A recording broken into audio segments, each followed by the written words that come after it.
प्रियंका गांधी कांग्रेस महासचिव झुंझुनू के लोगों को संबोधित कर रही हैं। चलिए आपको सीधी तस्वीरें वहां दिखाते हैं। संस्कृति है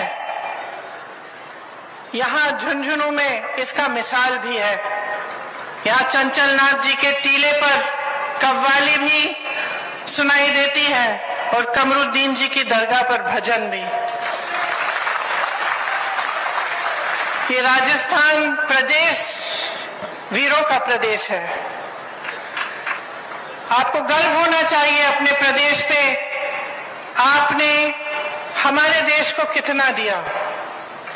आपकी मेहनती जनता, दिन रात काम करने वाले किसान, आप ही ने इस देश का निर्माण किया है। आप ही ने इस प्रदेश को आगे बढ़ाया है। आपका इतिहास शौर्य का है, शक्ति का है। एक ऐसा इतिहास है जिस पर पूरे देश को गर्व है। तो आज आपके सामने मैं चुनाव के मौके पर खड़ी हूं। ओला जी ने कहा कि मेरे परिवार के बहुत सदस्य मेरे से पहले यहां आए, उन्होंने अपने परिवार के सदस्यों की भी बात की। शायद पायलट जी ने आस्था की बात की कि किस तरह से झुंझुनू के लोगों ने इन नेताओं में अपनी आस्था रखी। चुनाव आता है तो हर पार्टी के लोग, हर पार्टी के नेता आते हैं, सबके भाषण सुनते हैं आप। कभी कभी मेरे मन में आता है कि सबके भाषण एक ही लगते हैं मुझे। हम उनको दोष देते हैं, वो हमें दोष देते हैं। हम कहते हैं कि वो भ्रष्ट हैं, वो कहते हैं हम भ्रष्ट हैं। हम कहते हैं कि हम सेवा करते हैं, वो कहते हैं कि वो सेवा करते हैं। तो आपको कैसे मालूम होगा कि किसकी बात सही है और किसकी नहीं है। और इस देश को चलाने के लिए, प्रदेश को चलाने के लिए आप एक नेता में या एक पार्टी में क्या उम्मीद रखते हैं, क्या चाहते हैं उससे। आपने इस बात को गहराई में, आपने इस बात के बारे में सोचा है। आज मैं इस बात को आपके सामने रखना चाहती हूं कि जो नेता होता है, जो प्रदेश को चलाता है या देश को चलाता है, उसको एक गहरी समझ होनी चाहिए। किसी ने कहा विजन होना चाहिए, रोड मैप होना चाहिए। क्या होता है ये विजन, ये रोड मैप? ये होता है कि भविष्य में क्या बनाना चाहते हैं, किस तरह से प्रदेश का निर्माण करना चाहते हैं, देश को किस तरह से मजबूत बनाना चाहते हैं, और इसमें क्या क्या चीजें हैं जो उसको करनी चाहिए। और ये विजन जो होता है, ये रोड मैप जो होता है, इसी के जरिए फिर विकास होता है। जिस तरह से यहाँ आपका कॉलेज है, ये छात्राएं बैठी हुई हैं, आज आप पढ़ाई कर रही हैं। अगर एक ऐसा नेता इस प्रदेश को चला रहा है जो आपके भविष्य के बारे में सोचे नहीं, तो आप कितनी भी पढ़ाई कर लें, आपको जॉब नहीं मिलेगा। आप रोजगार ढूंढते हुए भटकते जाएंगे, रोजगार नहीं मिलेगा। अगर ऐसी सरकार है जो सोच नहीं रही है आगे के बारे में, भविष्य के बारे में, आप देखिए यहाँ पे बिट्स पिलानी है आपके क्षेत्र में, किसी के सोच के जरिए बनी।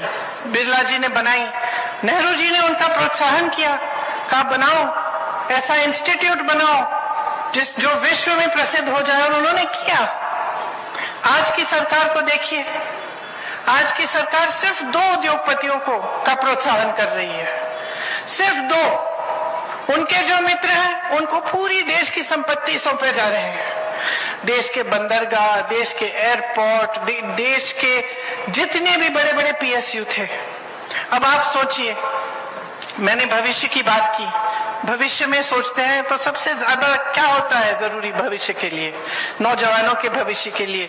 बहनें आप यहाँ बैठी हैं, आप अपनी बेटियों को, अपने बच्चों को पढ़ाती लिखाती हैं, मेहनत करती हैं, रोज खेती में जाती हैं, मेहनत करती हैं, और उस मेहनत की कमाई से इन्हें पढ़ाती हैं।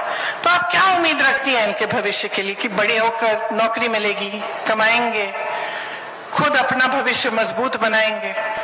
तो अगर एक ऐसी सरकार है जो रोजगार बना ही नहीं रही है, तो फिर आपके भविष्य का क्या होगा? जिसका विजन नहीं है, रोड मैप नहीं है कि रोजगार कैसे बनेंगे।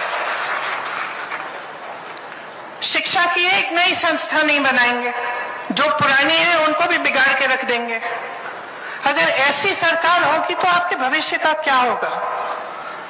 देखिए, रोजगार कहां से बनते हैं, समझ लीजिए ये बात। सबसे पहले तो बड़े बड़े जो पीएसयू थे इससे बनते थे।